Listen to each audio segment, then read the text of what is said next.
Amnesia The Great Work is a mod for Amnesia The Dark Descent and follows archaeologist Charles Longden as he studies a German castle that leads him into a web of horror. The game is available from ModDB and requires The Dark Descent to play.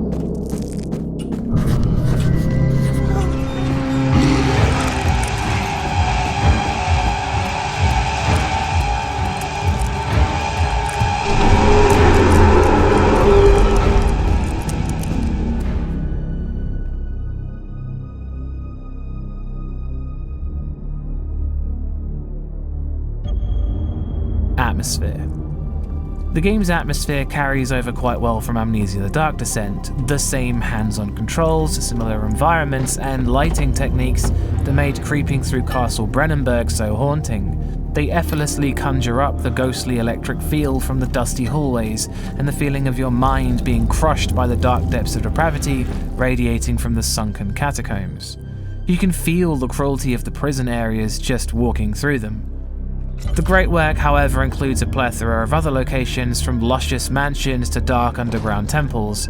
There's an overwhelming number of rooms to explore, many of which are realistically empty, and it makes traversing the game more convoluted and maze-like, and as a result, harder to manage resources in areas so large.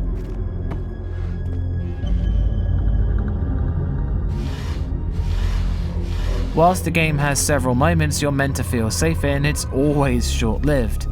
The music plays a heavy role in helping the environments feel even more foreboding, and the iconic sanity effects make bad areas worse as the walls bend and contort as Charles loses his grip on reality.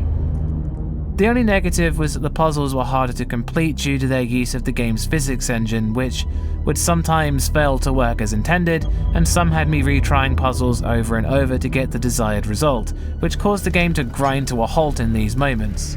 This only happened a couple of times, but it's something to take into consideration. The rest of the atmosphere was more than enough to keep the game engaging.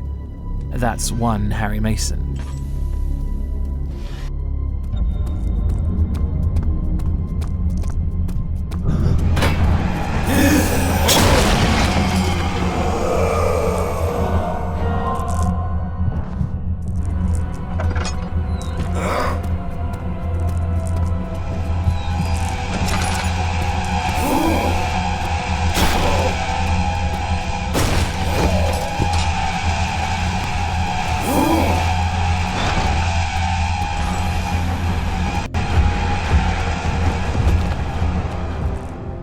Scares.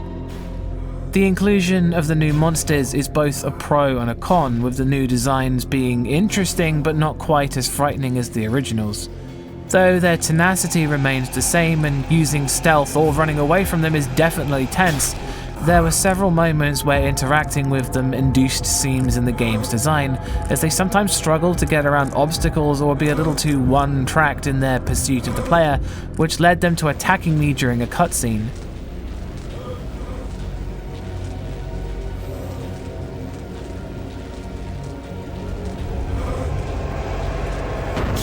The game also brings back the invisible water monsters from the Dark Descent, and whilst it's fun to have a new interaction with them, it's not quite as nerve-wracking as it could have been.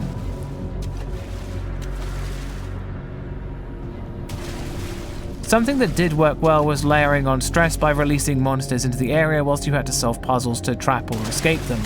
This was really intense. There are a few jump scares and scripted events that were executed pretty well, with the very few jump scares there were landing every time, but the scripted events were often confounding as it was hard to figure out what was really happening, and some moments I just walked away from confused. Being a mod, there were some parts that were just buggy, but overall the horror once again carries over from the Dark Descent. That's 2 Harry Masons. Sound design.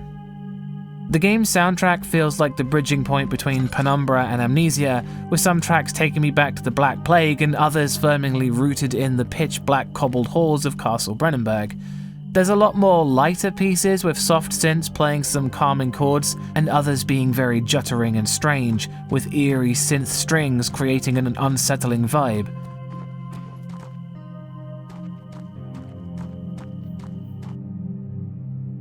The sound effects for the new monsters aren't quite as terrifying as the original, but have a lot of their own charm, with the pained groaning and grunting of these creatures signaling when they're in the area, as well as the new combat music. The voice acting isn't as good as the original game, but it's a valiant effort to capture the despair of quite a large number of characters that are portrayed in the story. Listen to me, Charles. There are more of those fanged beasts out there. You can run, but until the college has collected the complete orb, they will not tire. You must find a way to beat them, or at the very least, survive. I'm praying for you. Don't worry about me. They may have underestimated you, but they know me well. They will not let me be freed that easily.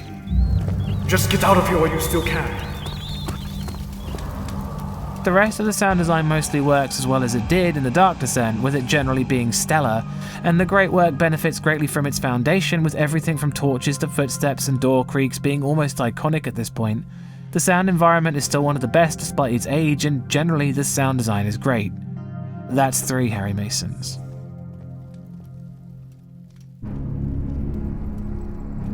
Gore.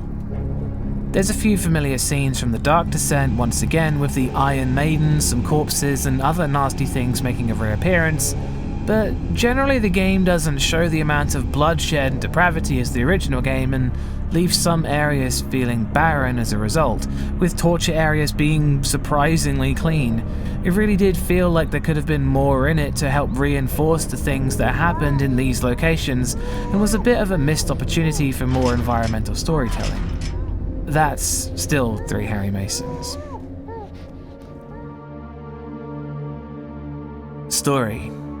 After the mysterious disappearance of his partner, Charles Longden ventures into the rubble underneath a German castle to find a mystery that's seemingly been going on in the shadows for several hundred years.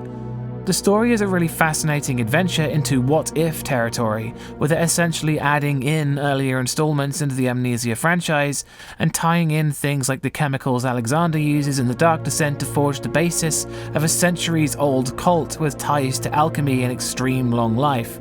It's just really neat. There's a lot of subterfuge in the plot, and it goes off into some really strange tangents, with the orb having a profound effect on Charles. The ending felt a little abrupt considering how well it all came together, but it's a really admirable way to try and add more to the full Amnesia story without treading on any future game's toes. Making the final score 4 out of 5 Harry Masons. This was honestly fantastic, and the only thing that let it down were the limitations you deal with as a group of modders instead of a full development team with financial backing. It's genuinely impressive, and if you want more Amnesia, especially early Amnesia, then this is a no-brainer. Again, I'd like to remind you the whole thing is down to my opinion in horror games. If you don't share this opinion, then that's cool. I get it.